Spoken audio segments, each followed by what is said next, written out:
Hello everyone. In today's session, I'll give you a small glimpse how do we speak advanced English. Advanced English ऐसा कुछ नहीं होती है, ठीक है। अभी जो मेरी क्लास के बच्चे हैं, शाम के जो भी मेरे बैच चल रहे हैं 8 बजे से लेकर और रात के 11 बजे तक, वो सब एडवांस्ड पर ही हैं। वहाँ पर हम ऐसी ही इंग्लिश में बात करते हैं। अगर आप लोगों को एडवांस या बेसिक से ज्वाइन करना हो तो ऊपर नंबर दिया हुआ, you can just WhatsApp me, ठीक है।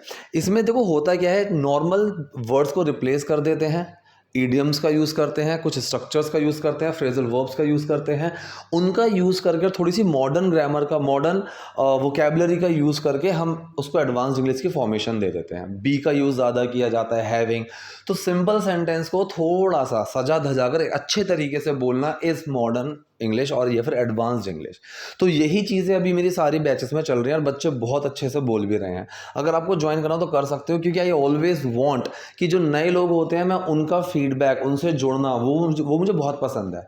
मेरे बच्चों की कंप्लेंट भी रहती है कि सर कोई नया बच्चा आता है तो स्टार्टिंग में उस पर ज़्यादा फोकस करते हो।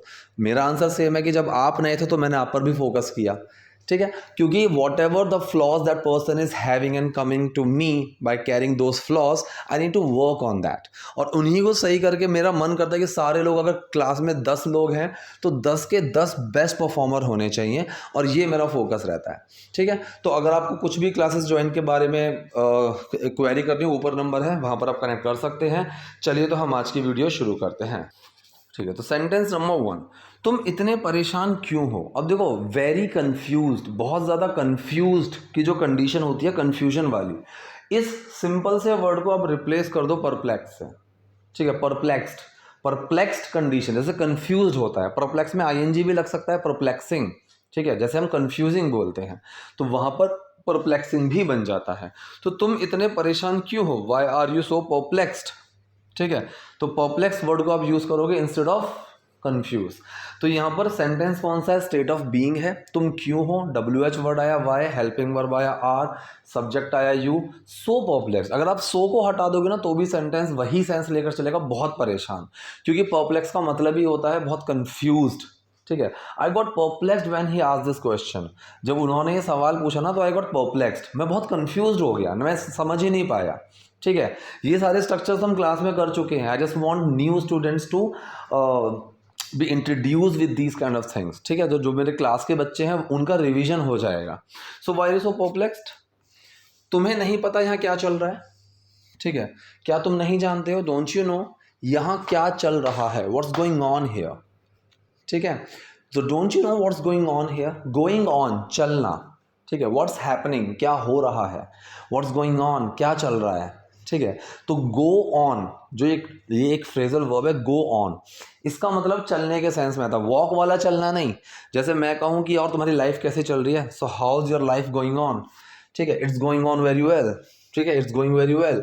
तो गो ऑन का जो यूज़ हम करते हैं वो एक इस सेंस में करते हैं कि जिंदगी की कोई चीज़ कैसे चल रही है। तो इसने कहा यहाँ क्या चल रहा है, व्हाट्स गोइंग ऑन हियर या फिर व्हाट्स हैपनिंग हियर, दोनों तरीके से आप बोल सकते हो। सो डोंट यू नो, क्या तुम्हें नहीं पता, व्हाट्स गोइंग ऑन हियर, यहाँ क्या चल रहा है। चलो मैं तुम्हें कुछ बताता हूँ। ओहो, यहाँ पर इस वर्ड को भी मुझे ग्रीन करना था। Let me confide you something. यहाँ पर एक वर्ड मैंने यूज़ किया है, कन्फाइड। आप यहाँ पर ये भी बोल सकते हो, let me tell you something, let me reveal something.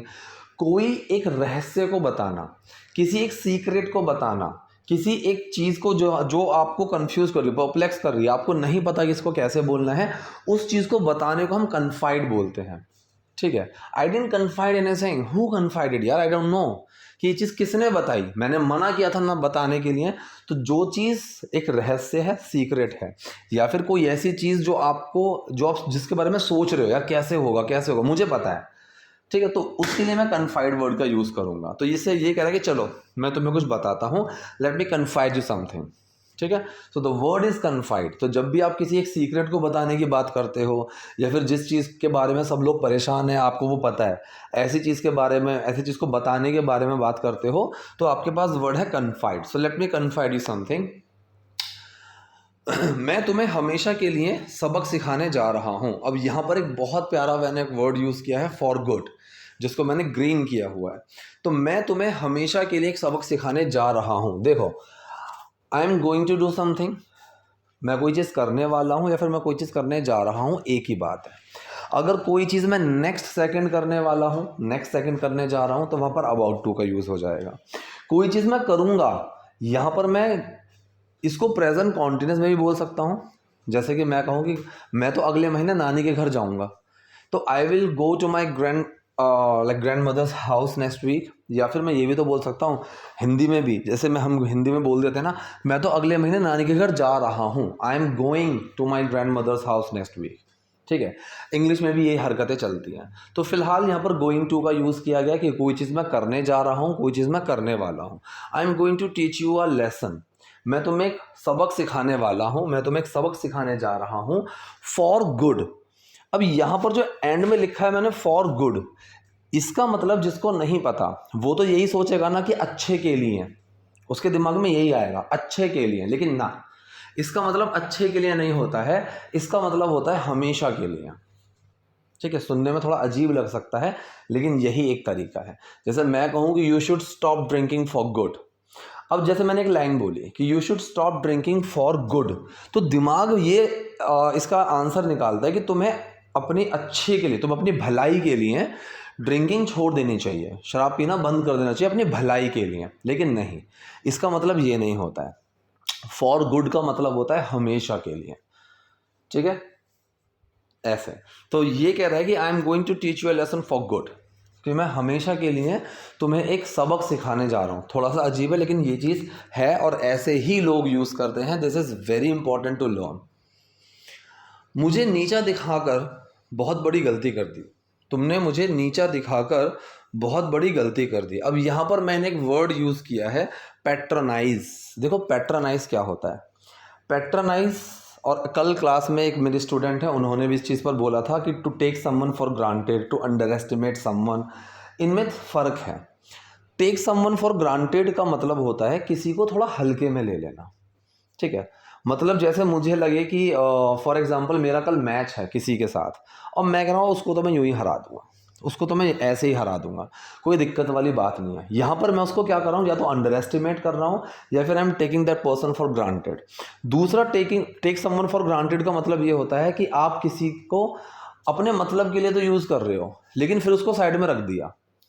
ठीक है, जैसे कि एक रिलेशनशिप में होता है बॉयफ्रेंड गर्लफ्रेंड में, कि गर्लफ्रेंड बोलती है कि वो मुझे फॉर ग्रांटेड लेता है। फॉर ग्रांटेड लेता है मतलब मेरे को हल्के में लेता है, मेरी बात को सुनता ही नहीं है, निगलेक्ट कर देता है।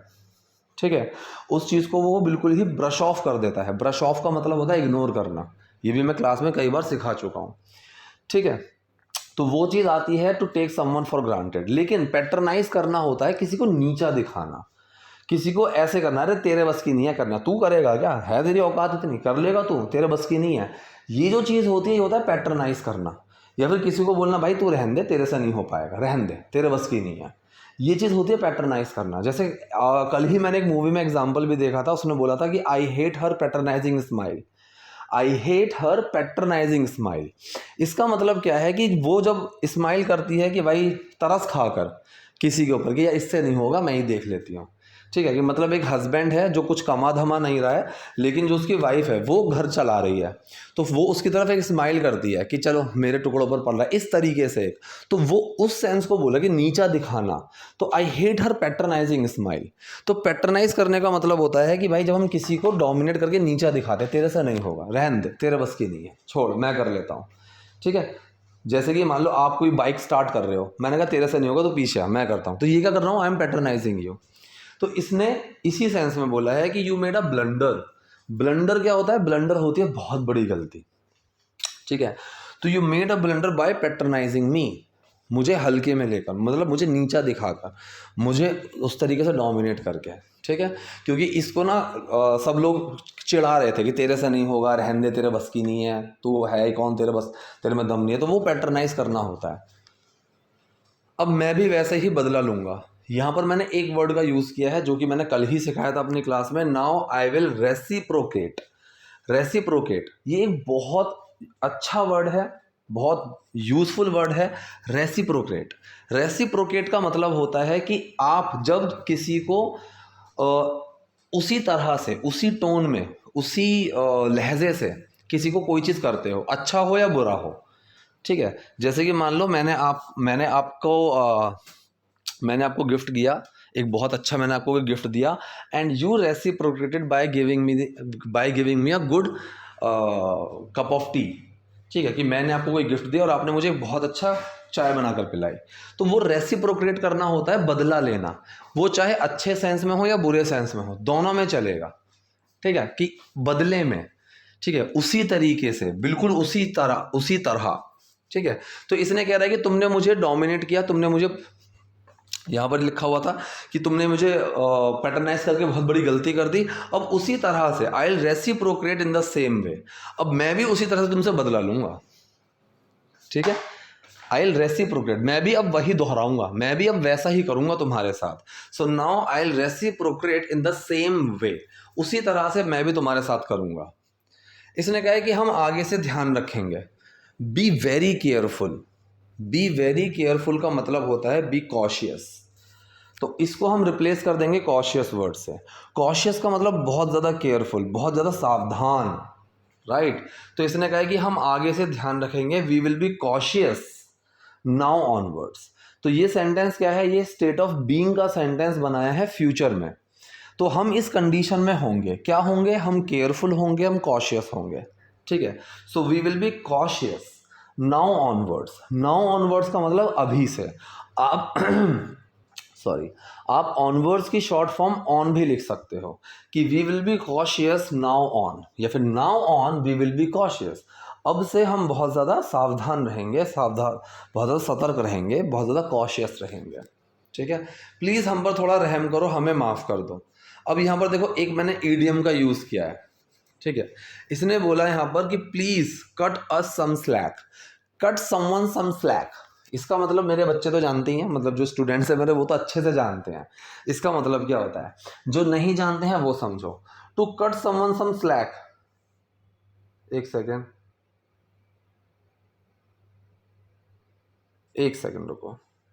हाँ, तो कट समवन सम स्लैक का मतलब होता है कि किसी पर थोड़ा सा तरस खाना, रहम खाना, किसी पर थोड़ा सा नरमी बरतना, थोड़ी सी ढील देना, लीनियंट हो जाना, लीनियंसी, कि तुमने अपने ज़्यादा बहुत ज़्यादा टीम को लीनियंट छोड़ा हुआ है, ठीक है। तो go lenient, go easy on something, किसी चीज़ को थोड़ा सा ढील दे देना, तरस खाना, वो होता है कि कट समवन सम स्लैक, ठीक है। तो यहाँ पर सेंटेंस बना कि प्लीज़ हम पर थोड़ा रहम करो, please cut us some slack. आप इसको ऐसे समझ सकते हो कि जैसे कोई इंसान भूखा बैठा हुआ है, ठीक है, आप खाना खा रहे हो बढ़िया, तो आपने खाने के टुकड़े का एक हिस्सा काट कर उसको दे दिया, तो उसको कहते हैं स्लैक, वो खाने का जो टुकड़ा है।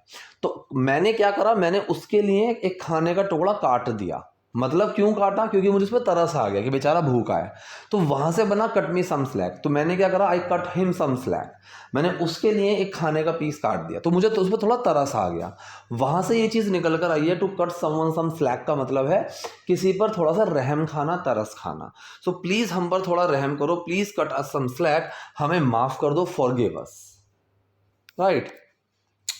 अब यहां पर एक कंडीशनल सेंटेंस बोला है अगले बंदे ने, अगर तुमने कल सॉरी कहा होता तो आज चीजें अलग ही होती। ये कौन सा सेंटेंस है, ये 3+2 कंडीशनल सेंटेंस है। कंडीशनल सेंटेंस मैं सिखा चुका हूँ, कई बार बता चुका हूँ, क्लासेस में अभी चल भी रहे हैं कंडीशनल्स, पॉजिटिव्स।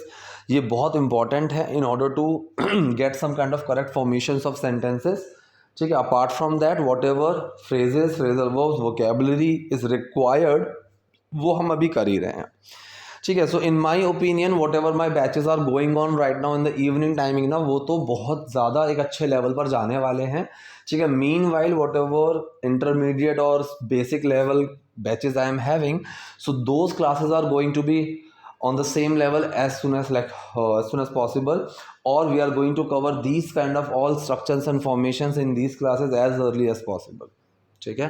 अगर तुमने कल सॉरी कहा होता, if you had said sorry yesterday, यहाँ पर टाइप 3 कंडीशनल आया कि अगर तुमने कल कहा होता, तो इसमें हम हैड प्लस थर्ड फॉर्म का यूज़ करते हैं इफ़ क्लॉज के अंदर।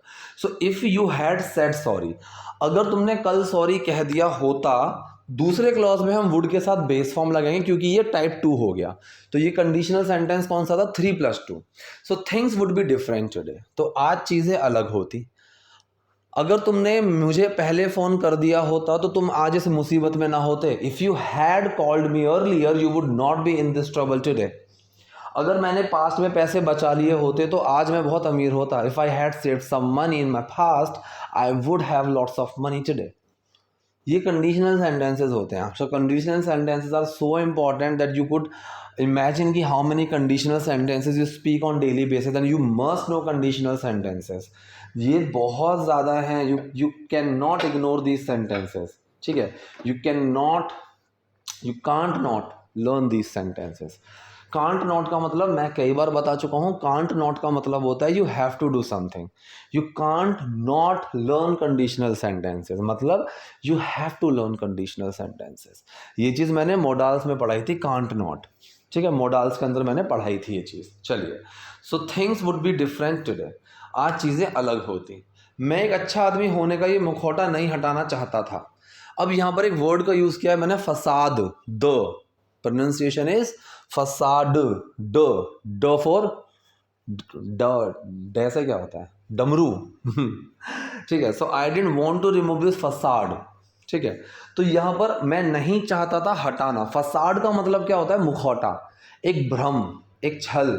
ठीक है, और इसका दूसरा मीनिंग फ्रंट भी होता है. किसी चीज़ का, किसी बिल्डिंग का, किसी जगह का फ्रंट, उसको भी फसाड बोलते हैं. लेकिन फिलहाल अभी जो हम इस वर्ड की यहाँ पर बात कर रहे हैं वो होता है मुखौटा, भ्रम.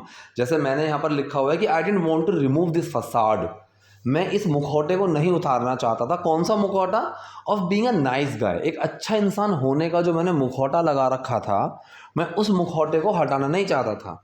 सो I didn't want to remove this facade of being a nice guy. इसने कहा कि मुझे घबराहट हो रही है, कुछ करो. अब इसने एक सेंटेंस बोला है कि I am getting cold feet. To get cold feet इसका मतलब क्या होता है? घबराना, नर्वस हो जाना. जैसे कि मैं कहूँ कि whenever someone ask me any question in English I usually get cold feet.